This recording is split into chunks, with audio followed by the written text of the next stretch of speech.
Just 2 years. That is how long most phone batteries properly last today. See, when you first buy a mobile phone, the battery easily lasts an entire day, maybe even a day and a half if you're not using it too much. But then somewhere around the 2.5 year mark, something very importantly changes. Suddenly, you are at 50% by lunchtime, you're carrying a charger everywhere, you start looking for charging points in cafes, your offices, at the airport and everywhere else. Your phone starts hitting 20% battery by 3 or 4 o'clock in the evening, and you suddenly start panicking about your battery. And here is the interesting part, this happens to literally all of us. It does not matter if you bought a 1 lakh rupee phone or you bought a 20,000 or 15,000 rupee phone. After about 2 years, the battery is just not what it used to be. Now, if you ask any company about this, they will probably tell you that this is normal wear and tear. They will say that all batteries degrade over time because of how battery technology works. And technically, yes, that is true. But then I also want you to think about something else. Do you remember those old Nokia phones? Those indestructible bricks from the 2000s? Their batteries did not last 2 or 3 years, but they lasted many years. In fact, I'm sure a lot of you who are watching this video still have a Nokia phone from those days lying around in some corner of your house. And today, even if you take it out and charge it, there are very high chances that it will probably still end up working properly. So the thing is, if Nokia was able to figure out how to make batteries that lasted 10 to 15 years 2 decades ago, why can't companies that are selling phones do it today with all the advanced technology that they have? And by the way, it is not even just about phone batteries. When was the last time you repaired something instead of completely replacing it? I'm sure you cannot even remember that in most cases, right? In some sense, it really feels like nothing in our life lasts long enough anymore. And in today's video, I want to tell you why that is the case. Because what I'm about to explain in this video will probably change how you think about every single product that you buy. My name is Anurag Bansal. This video has been supported by Zerodha 01 Media Network. Let us decode. Now, before we get into talking about phones and gadgets, let me tell you a very interesting story about a company that made a product that was so good that it ended up destroying their own business.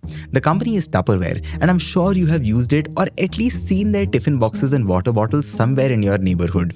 Now, Tupperware's containers were genuinely good. They were made from high quality plastic that did not crack, that did not break, and did not stain. And they also came with a lifetime warranty. Now, that sounds like a great thing, right? Because you are building trust, you're creating loyal customers, and you are selling premium products. But here is what happened. In September 2024, Tupperware filed for bankruptcy.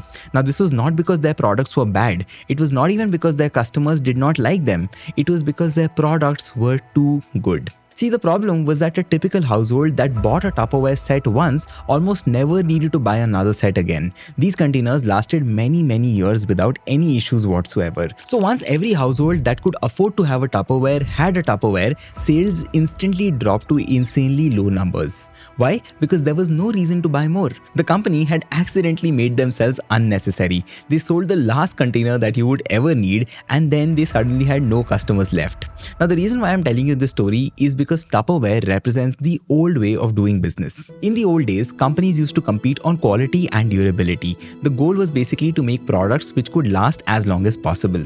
That's what built brand trust as well as brand reputation. But then somewhere along the way, companies realized something that was interesting. If products last forever, you eventually run out of your customers. And that small realization, ladies and gentlemen, changed pretty much everything. Let me take you back to the year 2005. See, back then, if you owned a Nokia phone, your battery experience was very simple. The phone came with a removable battery. When you bought it, it would easily last 3 to 4 days on a single charge. After about 2 to 3 years, the battery life would reduce slightly. Maybe it would go down to about 2 to 3 days instead of 4 days earlier. And in case that was a problem to you, the solution was also very simple. You could go to any mobile shop near your house. You could buy a Nokia battery for 300 to 500 rupees. You could open the back cover and change it in just 10 seconds, and you were good to go for another 3 to 5 years. The total cost you spent was 500 rupees. The time you spent was just about 10 seconds, and the result was that your phone was as good as new. Now let's fast forward to today. If you buy a flagship phone after spending a lot of money today, the battery is still glued inside. You cannot open the back, you cannot see the battery, and you definitely cannot remove the battery. And after about 2 years, like I was saying, the battery health drops significantly to about 75 to 85% in most cases, and your phone suddenly starts to die by evening instead of lasting at least the whole day. So you have almost no no other choice but to go to an authorized service center to get the battery replaced. That costs about 8,000 to 15,000 depending on the model of phone that you have, and the worst part is that they keep your phone in the service center for 2 to 3 days. And eventually the result is that your phone works fine again, but you just ended up paying so much money that you now feel extremely guilty about it. And that is exactly where the psychology game of companies starts to play out. See, there is a very interesting calculation that companies usually want us to do in our head. The calculation is that if a battery replacement costs about 15,000 rupees, and for about 20 to 30,000 rupees extra, you can get a new phone with a better camera, a better processor, and of course a fresher battery, why would you repair when you can upgrade? And just like that, companies have ended up converting a 500 rupee and 10-second battery change into a 40-50,000 rupee and a 3-day situation that makes buying a new phone seem like the smarter choice. And it's not just batteries, by the way. The same thing happens with screens, cameras, and other components of your devices. They are all super expensive to repair or replace, and the setup is done in such a smart manner that you naturally get tempted to just buy a new one instead. But it gets worse from here. See, even if you are somehow willing to pay the high prices at an authorized service center, companies have one more trick that they use on us, and that trick is software updates. See, in 2017, something very interesting had happened. People started noticing that their older iPhones were suddenly getting slower after updating to the latest iOS version. Now, initially Apple denied this, but after massive public pressure and multiple lawsuits, they finally admitted what was happening. Apple was purposely slowing down older iPhones through software updates. Now, their justification was that older batteries could not handle the power requirements for the processor, so they were therefore slowing down their phones to prevent unexpected shutdowns. Now, you could probably argue that this is actually a safety feature, but the problem is that they never told anyone that they were doing this. So therefore, millions of people thought that their phones were dying and they went and bought new iPhones when they actually in reality just needed a new battery. By the way, this entire situation, which people later called Batterygate, resulted in Apple paying more than $500 million in settlements and fines across different countries. But what it proved was something that is very important. Performance is not just about hardware, it is also a software decision. And around us, we see this play out in a very specific way. See, if your phone does not support, let's say, UPI apps or WhatsApp or certain games that you really love to play, it is basically useless to you, right? That is exactly what large companies figured out as well. So for example, when Android stops supporting an older software version, other apps also have to follow because they absolutely have no other choice. They need to upgrade their apps to require the latest Android version, and if your phone is more than a few years old, it will just not be able to support these apps. So that means even if app makers do not want to make their apps outdated for older phones, platforms almost force them to do that over time. So even if your phone's hardware is perfectly fine, which means the screen works, the battery works, and everything else also works, it becomes waste because you just cannot run the apps that you require, and therefore you cannot run your phone. And it's not even just phones. Do you know that in 1924, the world's major light bulb manufacturers actually formed a cartel? Companies like Philips, General Electric, etc. got together and they made an agreement. They decided to reduce the lifespan of light bulbs from 2,500 hours to just 1,000 hours. Why? Because if light bulbs lasted too long, people would not need to buy new ones too frequently. And this actually happened. It's documented history. Now, this is also very much applicable to appliances like washing machines. About 20 years ago, they were built to last for 15 to 20 years. But today, they are designed to last only 7 to 8 years at best. And when something goes wrong, repair becomes a massive nightmare for anybody. The technician usually comes, looks at it, and says that this is an old and discontinued model and the parts are no longer available. And even if you're lucky and it is repairable, the cost is so high that buying a new washing machine just seems to be the most reasonable choice. And the exact same pattern exists in almost every single appliance that you can think of. Products are harder to repair, repairs cost more, product lifespans are shorter, and consumers end up replacing instead of repairing. Now at this point, you are probably thinking that this is like an organized scam where companies are deliberately doing all of this to force us to keep buying new stuff, right? But I'll tell you, this is actually a lot more complicated than that.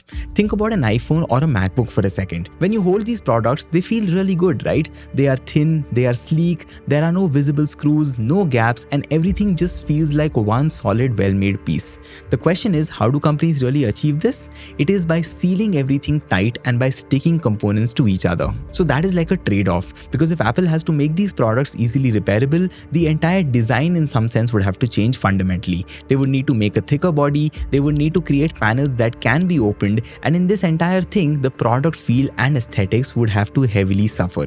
So there is a real exchange happening here if you think about it. Companies are saying, give up your ability to repair this, and in return, we will give you a product that feels more premium and it looks a lot better. Now, apart from that also, there is an entire complexity angle to what's happening to this. See, for example, electronics in the 1990s were relatively very simple. If something broke, somebody who had basic knowledge of electronics could really easily figure it out and fix it. But the thing about today's technology is that it is completely on a different level.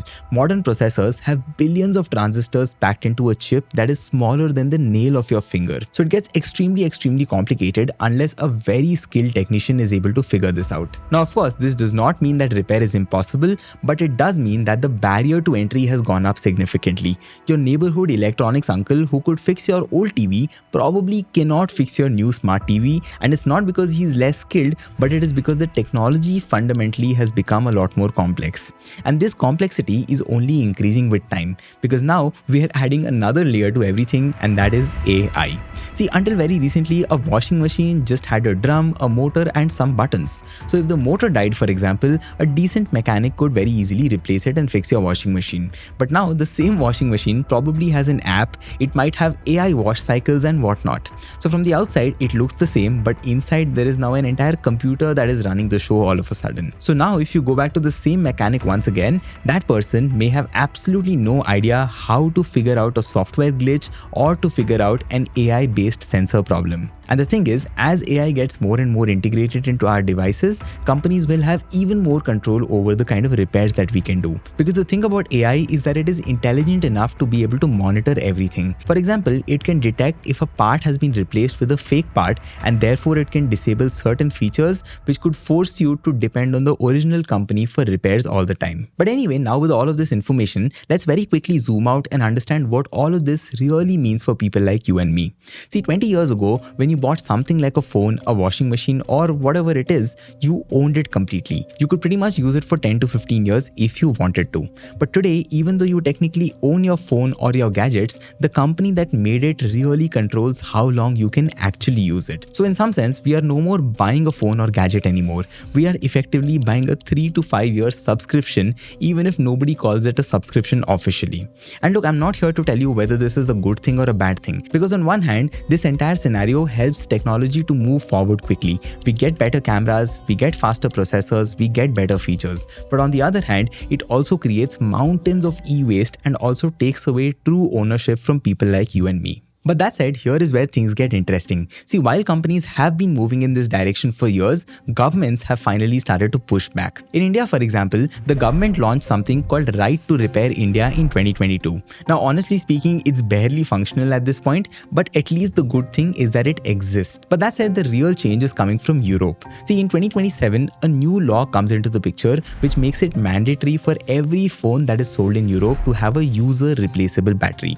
Now, the reason why this is important sitting in India as well is because companies like Apple, Samsung, etc. practically are not going to make a special version only for Europe and a different version for the rest of the world.